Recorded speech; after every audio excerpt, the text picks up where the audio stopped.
I don't know. I don't think it's that hard. I enjoy it. I don't consider it hard work. I just consider it fun, and it's something I like to do.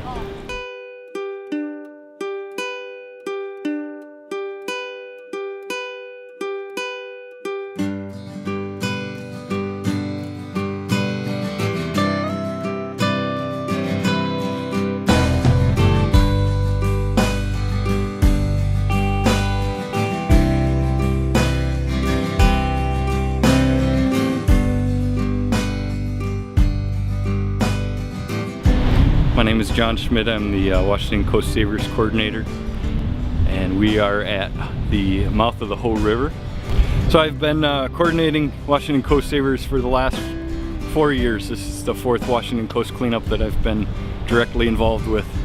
And really, CoastSavers is an alliance of partners and volunteers dedicated to cleaning the beaches regularly.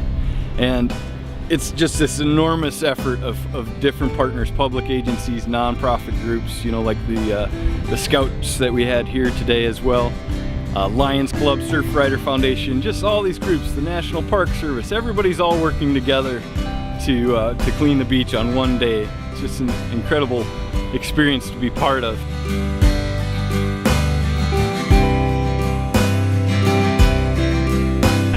Quite a haul there.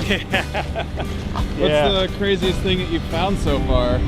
Found a propane tank. We found this kind of crab pot thing, tsunami debris, bottles that have Japanese writing on it, Wow. like plastic bottles, a lot of rope, a lot of fishing net type stuff, a tire, the usual stuff. This morning we found very typical garbage for the Washington coast, and that can be summed up in 3 words: bottles, foam, and rope. And it's all made out of plastic. And we have quite a healthy pile. The Scout collected today, and probably have an easy ton just from this one beach alone. My name is Peter Craig. I am Scoutmaster of Boy Scout Troop 1498 from Sequim, Washington. I'm Lonnie Reynolds, a Scoutmaster of Troop 1480. I'm Daniel Patterson, and I am the Assistant Senior Patrol Leader of Troop 1480. What'd you do today? We went on the beach cleanup. We hiked about a mile and basically just combed the whole area over multiple times looking for trash. What does the troop get out of this? You know, a lot of times it's more than just service hours, just, you know, doing stuff, but it's a great opportunity to kind of give back to the community. Provide the kids a sense of accomplishment because they know all the things that they picked up and accumulated here was all part of their collective efforts.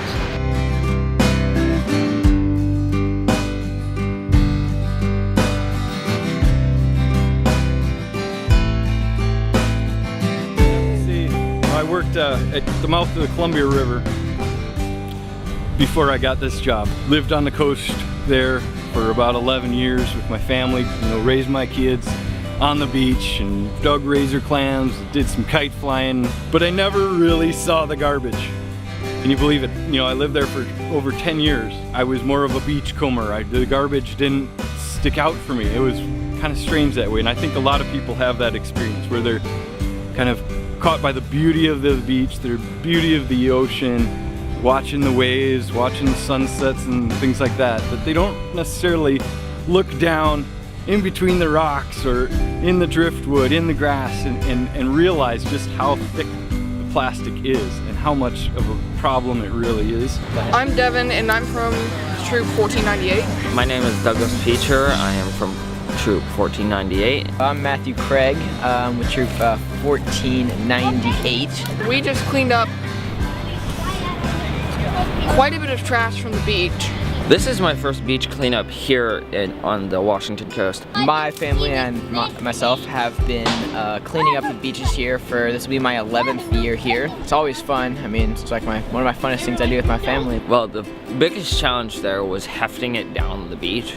So we had a strategy where instead of trying to pick up on the way down and then pick up on the way back, or pick up on the way down and heft back, we hike down with different times for different groups. Different groups stop at a different amount of time of walking, and then you get to your section and you just sort of fill up all your bags as you walk back that way. Wow, guys, this is awesome. Such a beautiful beach. and you guys are helping keep it beautiful. You guys just did a tremendous job. This is a great pile. And I want you to think about not just the beach here, but the fact that the whole Washington coast was clean today. Now we had over 1,000 volunteers doing exactly what you guys did here. And so you're a part of something much larger. 1,000 people, we probably collected 20 tons today. And so that's, you know, something to be really proud of. I don't know, I don't think it's that hard. I enjoy it. I don't consider it a hard work, I just consider it fun, and it's something I like to do.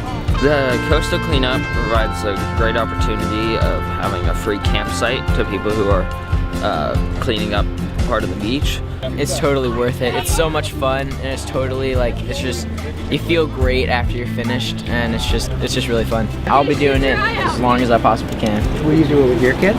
I probably will.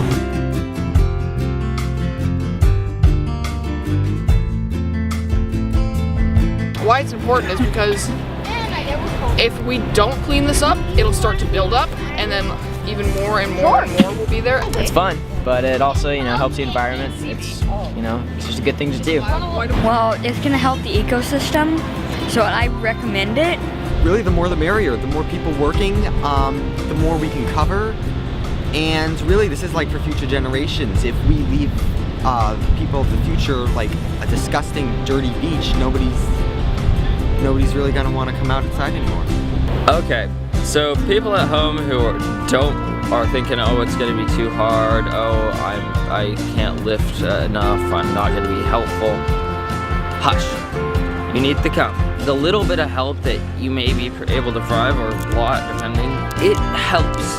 It does good. There would be so much more area that could get covered if we had more people out, because we could coordinate a bigger search pattern and even kind of help break down some of what we collect. We might be able to recycle even more than just bringing it back as trash and resorting it once it gets here if we have more helpers. You guys gonna do it again? Yeah. If we look at the North Olympic Coast, it's part of the Olympic Coast National Marine Sanctuary. So it's protected because of the richness of wildlife that lives offshore here. Over 24 different kinds of marine mammals and hundreds of different kinds of birds. And these animals often mistake the plastics for food.